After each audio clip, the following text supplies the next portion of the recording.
Ladies and gentlemen, the panel discussion is on the Indian tooling industry, diversifying for greater heights. And I'm going to start by inviting our moderator, Mr. Ashim Sharma, Senior Partner and Group Head, Business Performance Improvement Consulting, Nomura Research Institute. Ladies and gentlemen, please invite our first panelist, Mr. James Walsh, VP Tooling, Tata Electronics. Joining us is Mr. N. Prabakaran, Managing Director, DieTech India. Let's welcome him, please. Next panelist to join us, Mr. Vijay Kumar Baheti, Director, Technical, Manjushree Technopack. The least, may I request Mr. Nithish Parambath, Director, Industrialization, Schneider Electric, to please join us. Thank you very much, and very good morning to all of you. It's almost good afternoon, but still good morning. And today I think we have a very interesting panel discussion here on diversifying for greater heights. Right? And for that, we have a very august gathering of stalwarts from the industry who are going to talk about how the tooling industry could diversify for reaching greater heights. If you reflect on the recent past, I think since the financial year 2019, the tooling industry has grown at a CAGR of 5%. We very well know the automotive industry is one of the biggest consumers of tooling, which itself has a lot of growth opportunity for the tooling industry in the future, given the fact that we constantly are amongst the top 4 automobile producing nations in the world, but still not in the top 15 tooling producing nations in the world. So there is a long way to go there. In addition, we see industries like electronics, plastics, even packaging, also, as well as aerospace and defense, all of these acting as drivers of growth for tomorrow. We also see a lot of technological changes happening here, whether it's in the form of Industry 4.0, in terms of the electrification of the powertrains, additive manufacturing, and things like that, all of which will bring to the fore some challenges and also vast opportunity areas for the tooling industry. Therefore, for all of this, I think it's a great opportunity for us to discuss what are some of the challenges, what are the solutions to those challenges, and what are the opportunities that the tooling industry can tap into for reaching greater growth in the coming years, and how diversification can play a key role in that. So to begin the proceedings, I would like to go across to you, Mr. Walsh. We understand that the tooling demand for the electronics sector is about 3% right now of the overall tooling demand in India. Given that Make in India is a big thrust from the government, we also see electronic content increasing, not just in, of course, aerospace and defense needing it, but also a lot of it coming in the white goods as well as the automobile industry. How do you think commercial tool rooms can capture, what would be needed in terms of improving the current capabilities, and what would be some of the other fundamental changes that they would need to make so as to capture this opportunity that is out there? So your views, please. Well, thank you. It's good to be here with all you. I think before I answer that question, I would like to back up a moment and state that the tooling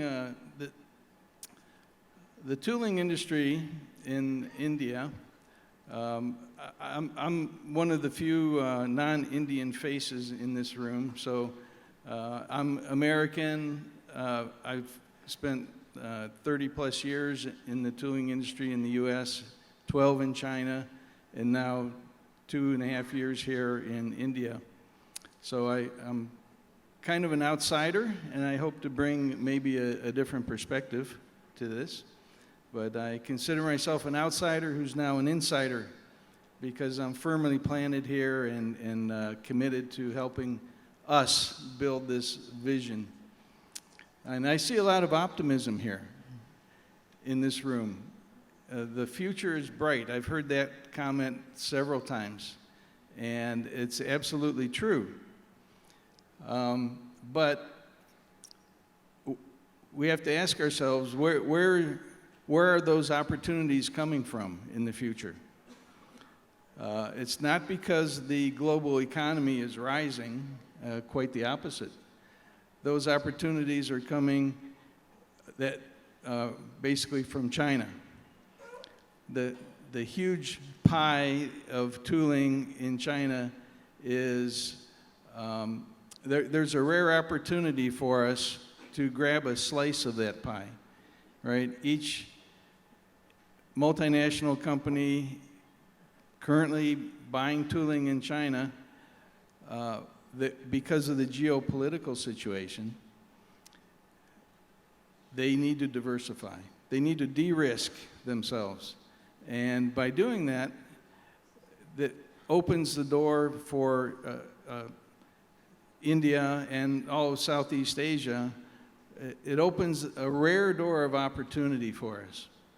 And I think that we have to recognize that and really take it serious, because open doors don't stay open forever.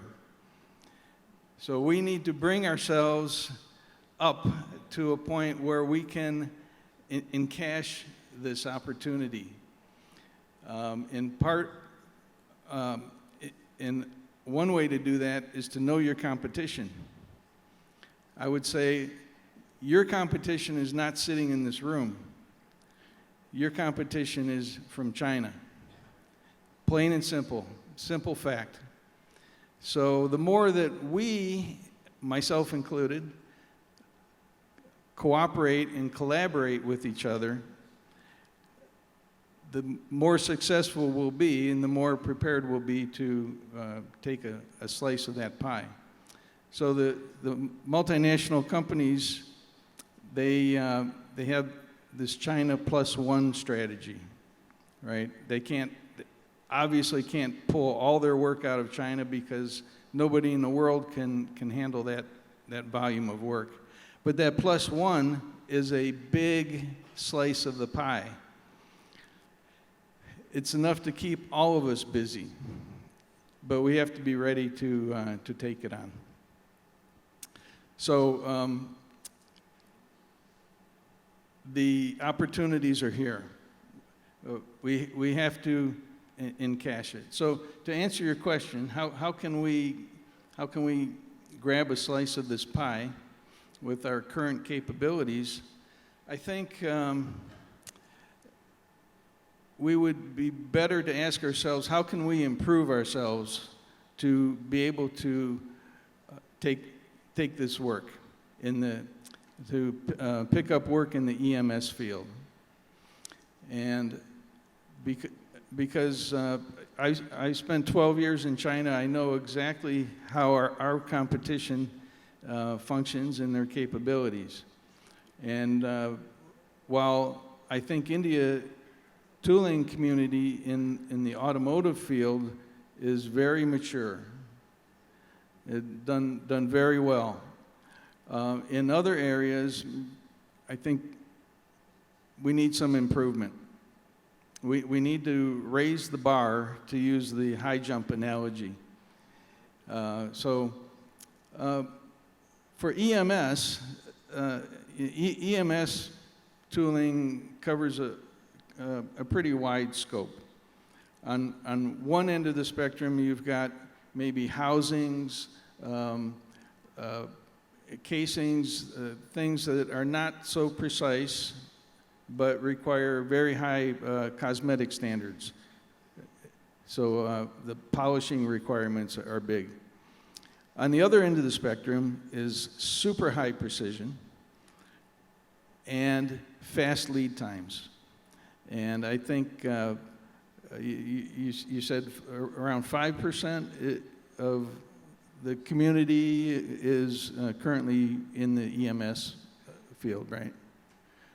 Okay, I think most of them, or some of them that I know of, are in the connector industry.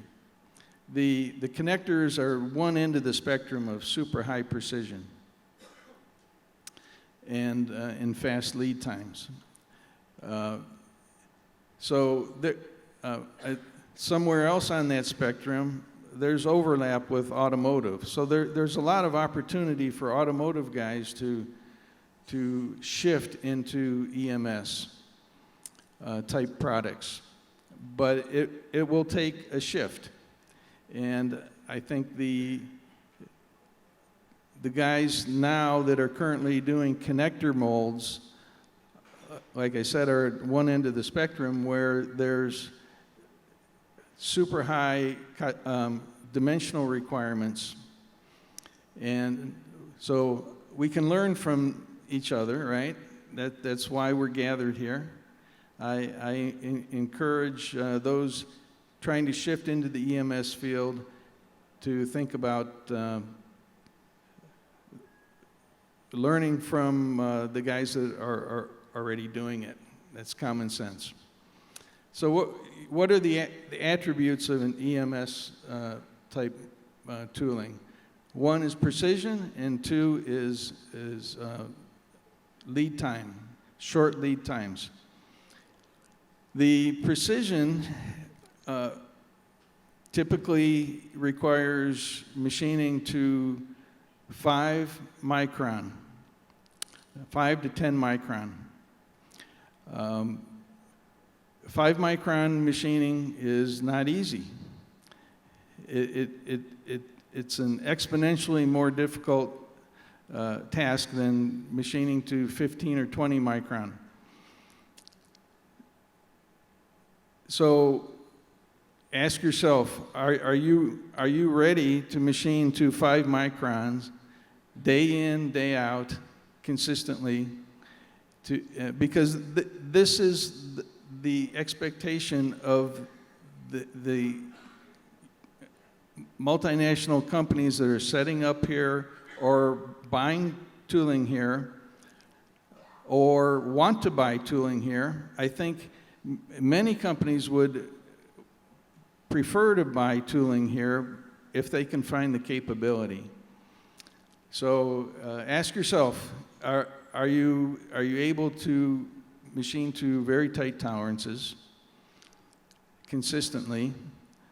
And if not, why not? What can be done to improve that? The second thing is lead time. Typically, lead times for automotive, I think, are longer, maybe 12, 15 weeks. In the EMS industry, lead times are many times measured in days, not weeks. That would be at the extreme end. But currently, at Tata Electronics, our customer expects lead times of 5 weeks for tooling, for pretty complex molds also. I'm not talking simple molds. So 5 weeks. Currently, we can reach 6 or 7 weeks. So we're working towards that.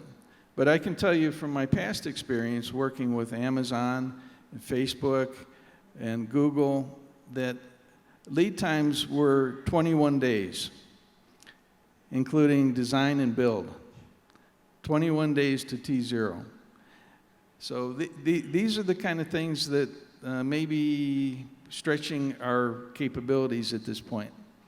But I just want, like I said, I want to give you my perspective as a bit of an outsider, that these are the things that, these are the expectations. And just because a company is shifting from China to India doesn't mean they're going to lower their expectations for us. We have to understand the expectations and rise up to that. So it's those two things that I think are key: accuracy, precision, and speed. Thank you, Mr. Walsh, for sharing that very important perspective on precision and speed, and also, I think, clearly outlining the door is open, but it won't remain open forever. That means the opportunity must meet the preparedness on our end. Yeah. Thank you for that perspective. Moving on to you, Mr. Prabakaran, another thing that we see a global phenomenon, electrification, right? And we see lots of that happening in the country as well, more so in the 2- and 3-wheeler segment, where it's continuing to increase at a much faster pace. We understand that the dies that are made, most of them for the die casting industry, go into two-wheelers in the ICE domain. Now with this switch happening towards electric, what do you think is going to be the future for players that are engaged in this area? Is there a suitable diversification available or any other thing that they should plan ahead for? So your perspective on that, please.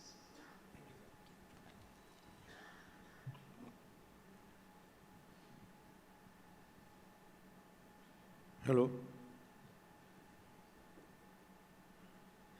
Good morning to everybody. Actually, there is a question on two-wheeler. Probably I'm going to answer for the two-wheeler and three-wheeler segment. There is a dip in the tooling, especially on two-wheeler side.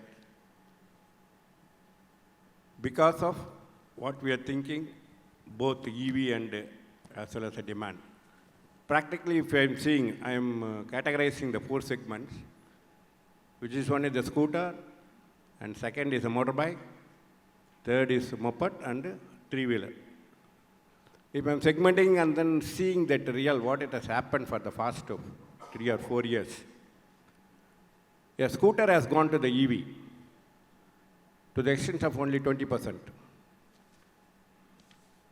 Still, there is an 80% has to go. But what the prediction is says, within 2025, the scooter will reach 85% of the scooter segment by EV. So still there is a lot of scope is there. What exactly happened by the dipping of the tool during the pandemic and the next pandemic year, there is a less demand. Actually, it has come down to, I'll give one figure, what I'm saying from the scooter, 70 lakhs has come down to 40 to 45 lakhs. Rough estimation, I'm telling that. So about nearly 30 to 40% has come down in scooter. The real vehicle has, the EV vehicle now today is only 10 lakh, 10 lakh vehicle per year actually. That was happened actually last year, 2022-23. So as for the tooling is concerned, what I am thinking is there is a dip in requirement because of the pandemic, but it is gone up probably in 21, 22 and 23, 24, what I am saying, 20, 21 and 21, 23. It is once again another probably 10 to 20 lakhs vehicle has gone up in a two-wheeler, both scooter and as well as a motorbike. So there is a combination is there. But what is going to happen for the challenge in future? Probably the die casting is going to, there is a EV conversion. What is going to happen in the, an ICE engine is going to be eliminated because of the EV. But light weighting has to come inside. As for the scooter, what I am talking about the scooter, the light weighting of the component is going to bring the structural component. This light weighting, what we expect a scooter probably within 2 years, what I told you earlier, 85% of the scooter of the vehicle will be converted to EV, then only it will start the light weighting. Normally in EV conversion, there will be ICE to EV. We can take like that. There's a T-stage we'll have to put. Normally ICE to EV, EV to structural components based EV. So if the structural components come into picture, probably we will have a lot of scope at the die casting dies, the tooling side. Motorbike, when I'm coming to the preparation of the tooling, before that, I want to complete that. Motorcycle segment, yet to start. We are only evolving it, that too also with the retrofit. What we are thinking, as for the tooling is concerned, what we are thinking that motorbike has to come along with the structural parts. Don't know the EV will take place. Because the weight has to be reduced a lot to get the more mileage from the battery. But one astonishing what has happened in three-wheeler, already it is crossed the EV more than the requirement of ICE. So the EV has gone more than the requirement of ICE. That is a real growth what is happening. EV conversion is happened more on the three-wheeler segment. One more segment what I told moped. As far as the moped is getting down, probably there is a lot what we can see. There's the application itself, either it is a lightweight vehicle or it is going to be a utility vehicle. So sometimes it is even TVS moped or utility based, a lot of weight carrying or something like that. The mopeds are used by the village, rural side. So probably moped cannot be converted to EV, what we are thinking now, but what future can say, which you could not know that. Now the preparation of the tooling for the die casting, sectoral component. When it is comes to sectoral component, probably the dies will be bigger, more than 1,000 ton. It will be minimum 1,000 and more than 1,200 ton. Probably two-wheeler, I'm talking about most on the two-wheeler. So two-wheeler side, probably it will go up to 1,800 if the motorbikes comes. Probably by the scooter side, what we are thinking, 1,000 to 1,600 ton PDC dies will get evolved more and more after converting the lightweight of the scooter. Probably this will play a real compensation as IC engines components and find a lot of part in the tooling side, but which is expected by another 2 years probably. The lightweighting component of mobilizing in scooter side will be taking another 2 years. Probably we will try to get that. So we'll have to make the tool room in such a way meeting the bigger parts die manufacturing, which is already having a medium size. And one more thing, dice will also go to improve because aluminum alloy, what we are going to use in a structural component is different. So the treatment of the material and high-grade material and the coating, these are all highly requirement of the structural part. And apart from that, we can think of structural components will have a more, the heat treatment challenges are in front of us. Probably for the die cast is what I can say. As far as the tooling is concerned, the simulations has to be a must. Now it is only, the simulations are used in the die casting. What I can say in structural side, if we are going for a structural die, the simulation side will be highly requirement and it will be advanced to that condition to meet the high quality castings taking the FSA, that is for short approval. Thank you, Dan. Thank you very much for that elaboration. And so clearly we do see that shift happening, and because of that some components going down, but lightweighting is going to bring in a new opportunity area, so it's time to reinvent some of our processes, enhance our capabilities to meet this additional opportunity that's coming. Thank you very much for that perspective. Moving on across to you, Mr. Baheti. Now, we know that Manjushree Technopack is one of the leaders in terms of customization of packing solutions. We also understand that if you try to customize for everyone, that means that many more tools would be needed. And therefore, there is this fine balance between customization and cost effectiveness. So wanted to understand your experience and how have you been able to drive this fine balance, especially with regard to the tools that you've used to probably give some amount of customization, yet also standardize things to achieve the optimal cost. And therefore, what are some of the learnings for tool makers trying to get into segments which have these kind of demands? Your perspective, please. Thank you. Good morning. Now, you have asked many questions in one, right? So one by one I'll go. Since you're a fountainhead of knowledge, I thought let me do that. See, packaging is a vast field, very vast field.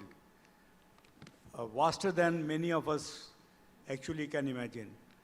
More than 50% of the plastics is getting consumed in packaging. And Manjushree is at the forefront of rigid packaging manufacturers. Outside China, we are the largest. We process about 150,000 tons of plastics annually, which will be crossing 200,000 maybe in next 2 years. Our customers are, the base is very huge, from small local supplier to the big FMCGs. There are various verticals. We are suppliers to all FMCG, milk, pharma, paints, chemical, agrochemicals, right?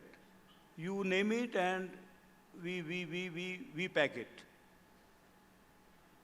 Now, about customization, right?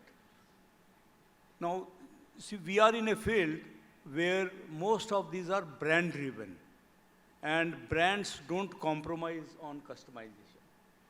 That is the market need. we try to minimize the customization, obviously for the, the scale and cost effectiveness, but sometimes it is inevitable. Some of the sectors we have been able to standardize in place of customization, like beverages. We are one of the largest manufacturers of preforms. So preforms are the small tubes which we supply to people like Coke, Pepsi, Bisleri, and they blow their own bottles and fill it, right? So those things we have been able to standardize to a large extent. But when it comes to brand items, customization is simply not acceptable. And you see, when it comes to packaging, it's not just one item. You have to have a container, you have to have a cap, closure. Sometimes it's in multiple parts, multiple colors. So customization in many of the areas we service isn't a possibility. Only thing is we try to contain the cost. Customization comes at a higher cost, but we try to maintain costs, contain costs.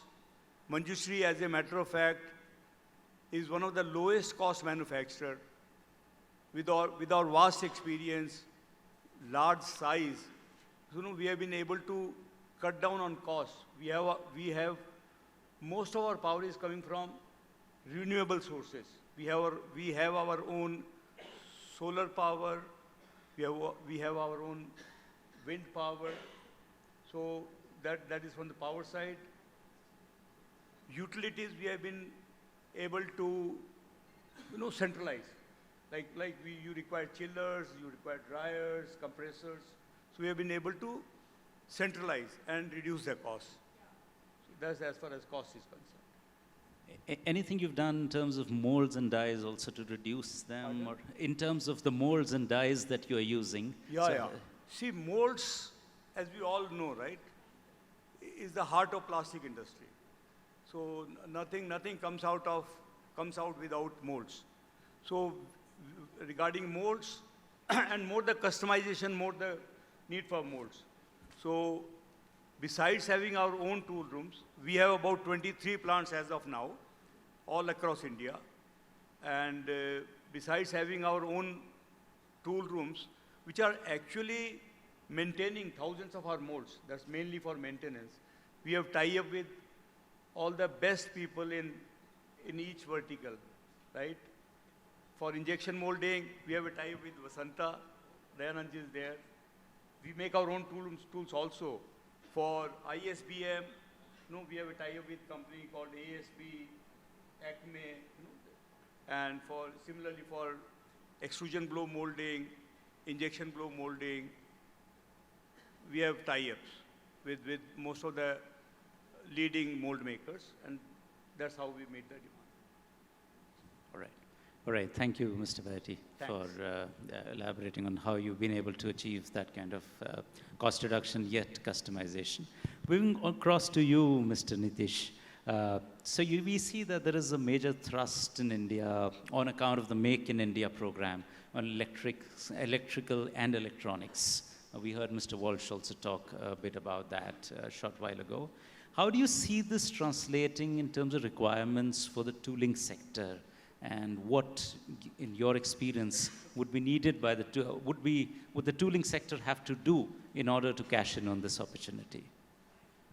Thanks for this question. In fact, we have been talking about tooling industry more or less more related to automobile industries. So nowadays, it's happy to hear this question because it's important that we would like to showcase what's happening around in terms of the electrification, in terms of the electronic industries.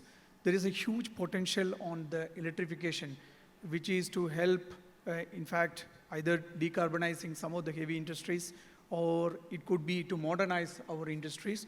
There is a huge demand on the electrification.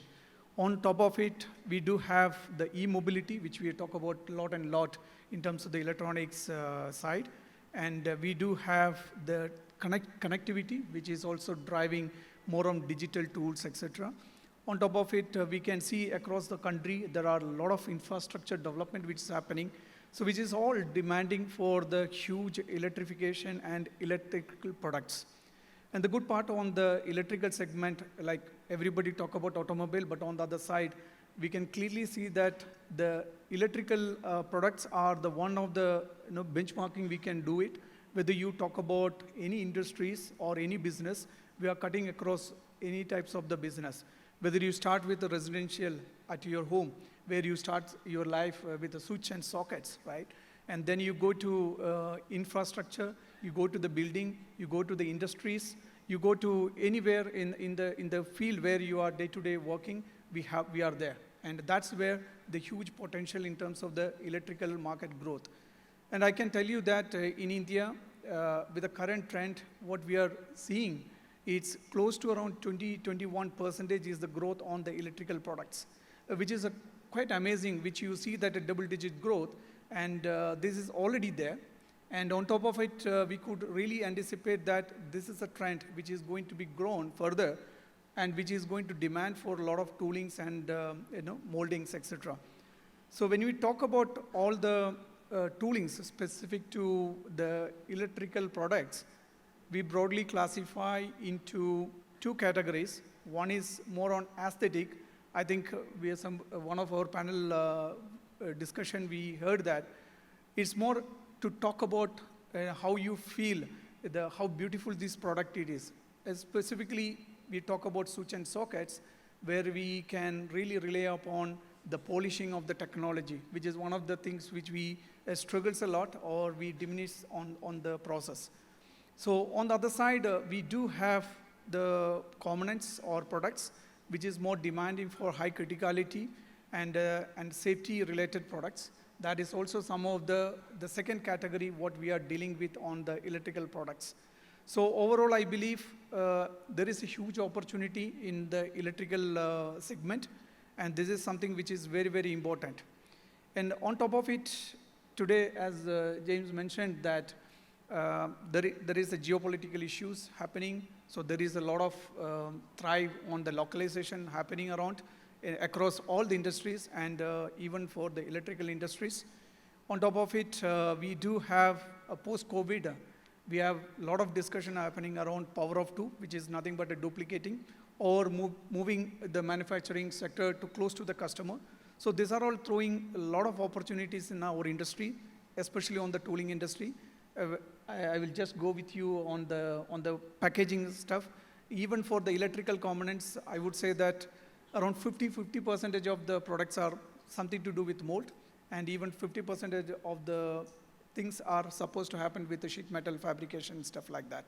So we have a wide range of products which starts from a simple switch and socket to the panel, where we can cut across all the technologies which we are currently utilizing in our day-to-day tooling life.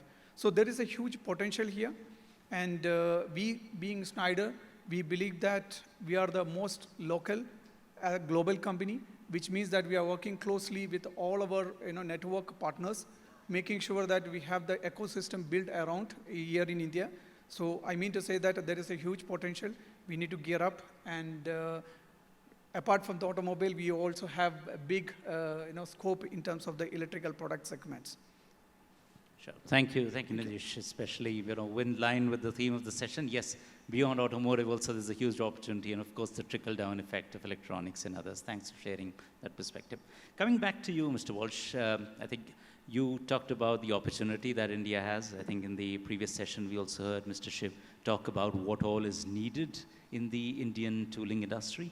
Now, given your experience in the US and the Chinese market, where do you think the tool makers there stack up in terms of having certain better capabilities with regard to developing human resource, with regard to the kind of technology they're using, or with regard to even how the funds management is being done at their end? And therefore, what is sort of the real gap to benchmark that the Indian tool makers have to close in order to be able to thrive on the back of this opportunity that is there? It's a great question.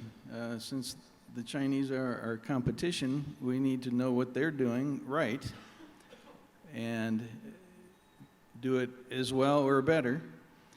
So they have the same machinery that we have, right? Well, first of all, in China, there's a whole range of capabilities of tool making, from low to medium to, but at the high end, the capability is world class.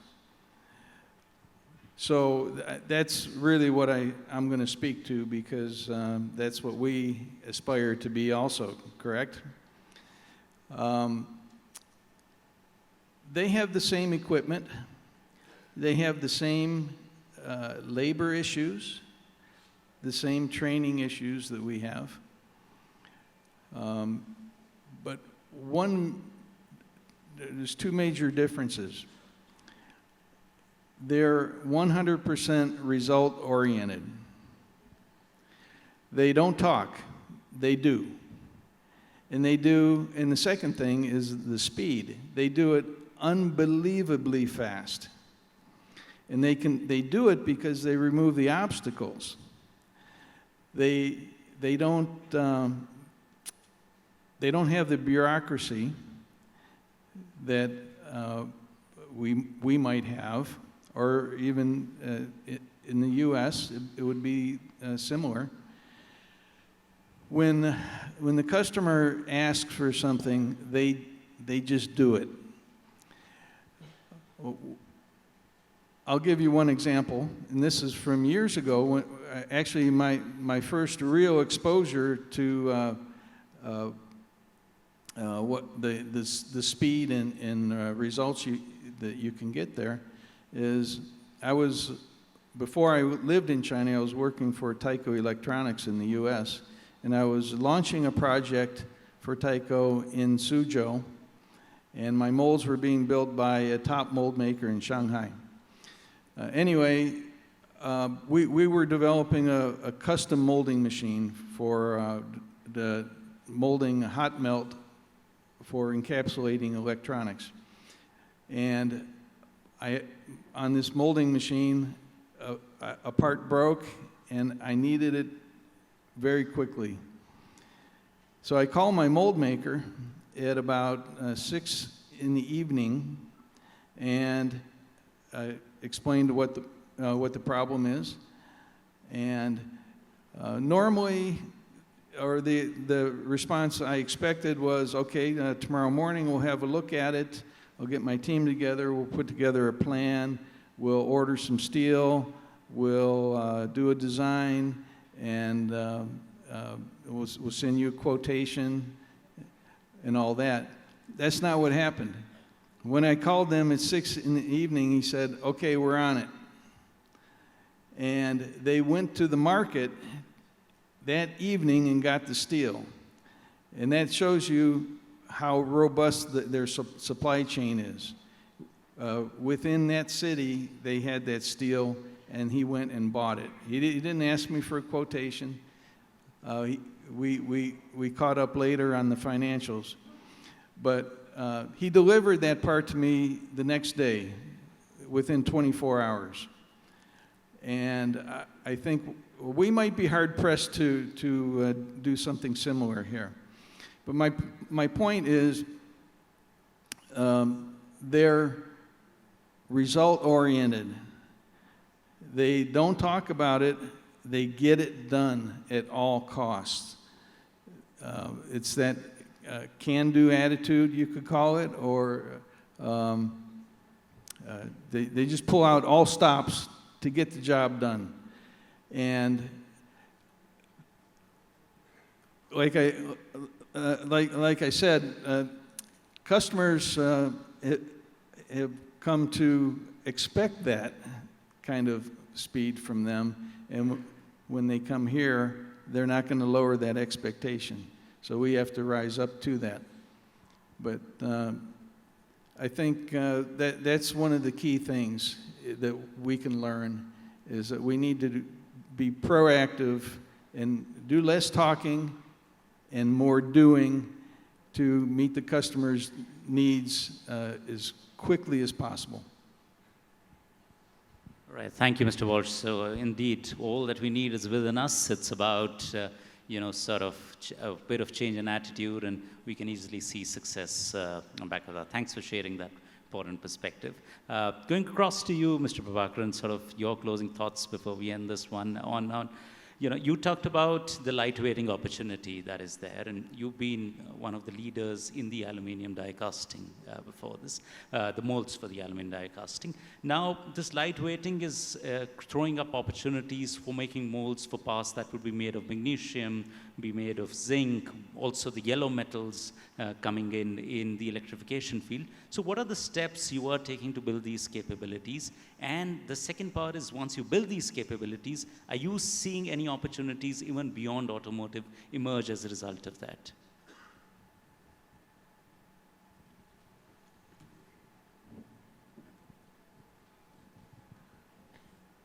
Thank you, sir. Actually, going for lightweighting, probably we have got two options. One is aluminum, next is the magnesium. Making already familiar with the die casting is aluminum, which already we are regularly making. Probably we are going for a bigger size of more dies because of the EV with the lightweighting. Now, the other challenges is going to happen. Especially, I am expecting a motorcycle structural parts will come in magnesium because of the size and as well as the weight reduction is more required on the motorcycles. So, magnesium is going to play a major role making the dies. The biggest issue is dies making on the profile and everything is same except because of the temperature, the high melting temperature, the insert material is going to be a challenge. Probably we will have to work along with the steel makers and then finding a new steel which is going to have a higher life. The existing can able to manage with the coatings and other techniques. But anyway, the life will be very less. Probably we will have to find good steel along with the manufacturer. Probably the demand has to come more and more. Probably people will say, the same thing is happened in aluminum mold material also. We started only with a certain grade, which is having a less than a lakh life, even 75,000 pieces. We could even to 20 to 30, we used to have a e-check.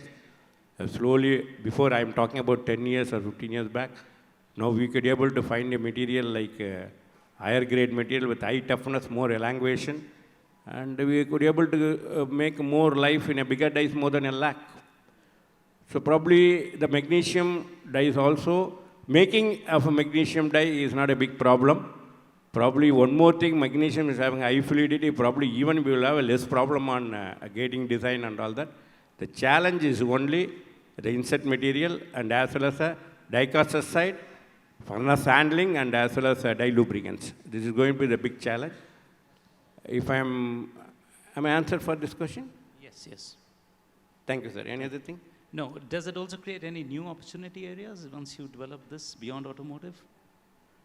Beyond, the new opportunities for the tooling, what you are talking about it. Probably tooling, yes, there is aerospace started talking about, they have started visiting even for all the industries, inquiring about their capability. Normally, we used to register and go to that aerospace and other HR something. Now, the people started coming through industries, commerce of industries, and then coming to the industry, inquiring about their capabilities, what they can do. So probably the chances has come, Make in India concept, people started moving towards the industry. The requirement is going to come to the industry, but it will not be very huge. But anyway, what I am saying that we will have a lot of opportunity to participate in the defense and Air Force industries. I can say that way only. We can able to participate. Not a very big business, what I am expecting. But that is proud of our business work and being an Indian citizen. If you could be able to participate in our defense and aerospace, yes, really it is happy news what I am saying that. Thank you, sir. Thank you very much. Thank you, Mr. Prabakaran, for very succinct answers to both those questions. Thank you. Moving across to you, Mr. Baheti. Again, what are some of the trends that tool makers need to watch out for on the back of things that are happening in FMCG, for example, recyclable packaging, less packaging, and things like that. So, what would be some of the changes that the tool makers or the mold makers would need to incorporate as a result of some of these trends in the FMCG sector?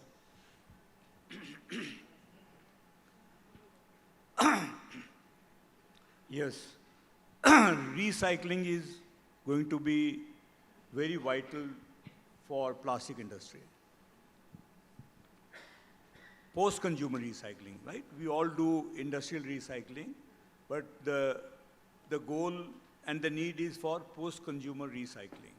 So millions of tons are going into landfill, oceans, and all those things, which is very, very dangerous for our planet.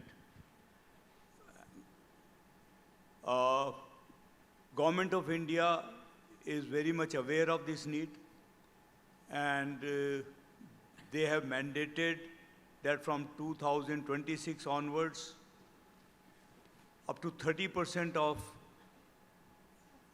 products, or rather 30% of the plastic content in packaging should come from post-consumer recycling.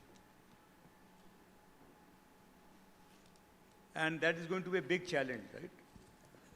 The infrastructure is right now not there, but it has to be done. Right? There is no other alternative also. As far as tooling is concerned,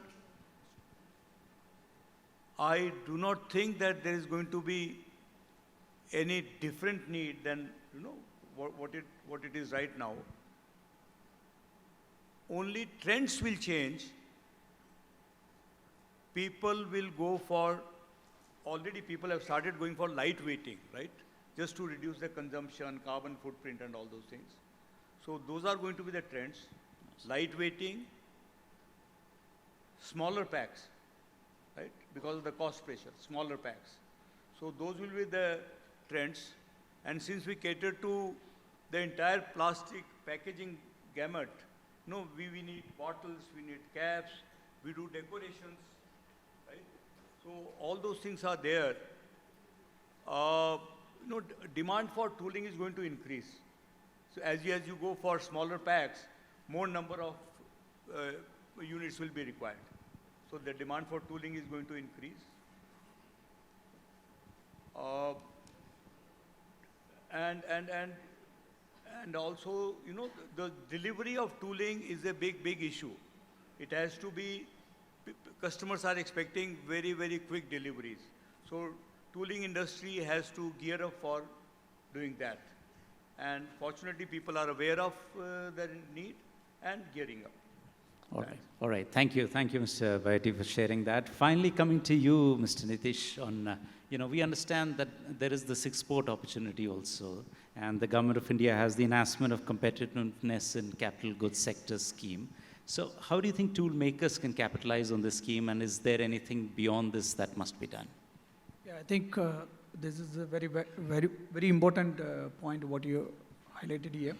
Of course, there are a lot of schemes which is being driven from the government, and this has to really enhance all the technology what we are currently doing it, especially for the tooling industry, which is approximately, I would say that around 25 to 30% of the manufacturing sector, and there is a clear indication, and which I can oversee from the panel discussion here, that there is a lot of need of technology development and skill uplift.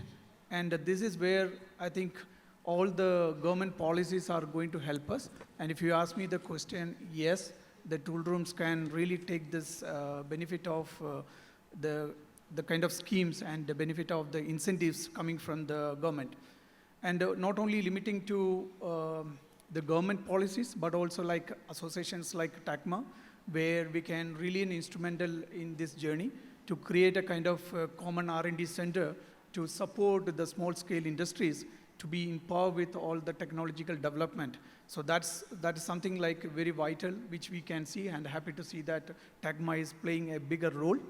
On top of it, we can also expect that good training centers, which is like traditionally we have all NTTF, KTTF, CPET, and all those training centers can be supported on the funding from the government to create a right skill up, making sure that how to cater the growing demand of these tooling industries.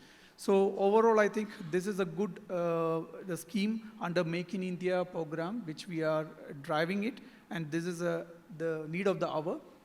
On top of it, we also think that the diversity, which we really clearly see a kind of gap here in India, we do want to find more of diversity candidates coming inside the tooling industry.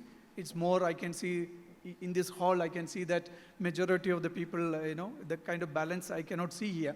So this is something which we need to really start from the education, from the institutional point of view, where we can really drive our gender diversity at the tool making industries. So overall, I think if you ask me the question, one answer, yes, there is a clear possibility to use this incentive. Now it's left to us how we will leverage this topic to enhance our tooling technology. Yeah, sure. Thank you. Thank you, Mr. Nithish, for that. So I think with that, we come to the end of this panel discussion. Clearly, there are a lot of thoughts that have been shared, and there is certainly, by diversifying, we can reach greater heights, and maybe not the sky, but even the space may be the limit as things stand today. So thank you all for sharing your perspective, and thank you all as well for being a very attentive audience. Thank you.